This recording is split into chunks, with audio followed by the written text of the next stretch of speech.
നമസ്കാരം. Raf talks ഫുട്ബോളിലേക്ക് ഏവർക്കും സ്വാഗതം. ഇംഗ്ലീഷ് വമ്പന്മാരായ മാഞ്ചസ്റ്റർ സിറ്റി പ്രീമിയർ ലീഗിൽ ഒരല്പം ബുദ്ധിമുട്ടേറിയ സമയത്തിലൂടെയാണ് ഇപ്പോൾ കടന്നുപോയിക്കൊണ്ടിരിക്കുന്നത്. അവസാനമായി ലീഗിൽ കളിച്ച 6 മത്സരങ്ങളിൽ കേവലം ഒരെണ്ണത്തിൽ മാത്രമാണ് അവർക്ക് വിജയിക്കാൻ കഴിഞ്ഞിട്ടുള്ളത്.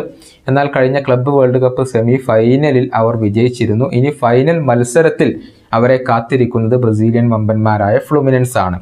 മാഞ്ചസ്റ്റർ സിറ്റിയുടെ ഇപ്പോഴത്തെ ബുദ്ധിമുട്ടുകളെക്കുറിച്ച് സൂപ്പർ താരം റോഡ്രി ചില കാര്യങ്ങൾ പറഞ്ഞിട്ടുണ്ട്.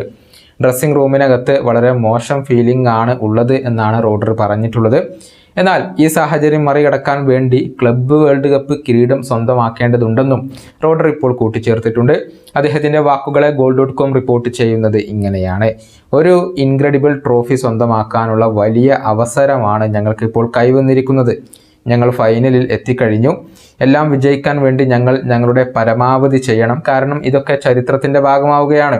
5 കിരീടങ്ങൾ നേടിക്കൊണ്ട് ഈ വർഷം അവസാനിപ്പിക്കാൻ സാധിക്കുകയാണെങ്കിൽ അത് അവിശ്വസനീയം തന്നെയായിരിക്കും. കഴിഞ്ഞ കുറച്ച് മത്സരങ്ങൾ കാരണം ഡ്രസ്സിംഗ് റൂമിൽ വളരെ മോശം ഫീലിംഗ് ആണ് ഉണ്ടായിരുന്നത്. പക്ഷേ ഈ കിരീടം നേടിക്കൊണ്ട് ഞങ്ങൾ അത് മാറ്റിയെടുക്കേണ്ടതുണ്ട്. പോയിന്റുകൾ ഡ്രോപ്പ് ചെയ്തത് ഒരു സമ്മിശ്രമായ ഫീലിംഗ് ആണ് നൽകുന്നത്. ഇത്തരം ഘട്ടങ്ങളിൽ നമുക്ക് സംസാരിക്കാൻ അവകാശമില്ല, മിണ്ടാതിരിക്കണം. എന്നിട്ട് ഹാർഡ് വർക്ക് ചെയ്തുകൊണ്ട് റിസൾട്ട് നേടിയെടുക്കുകയാണ് വേണ്ടത്. ഇതാണ് റോഡ്രി ഇപ്പോൾ പറഞ്ഞിട്ടുള്ളത്.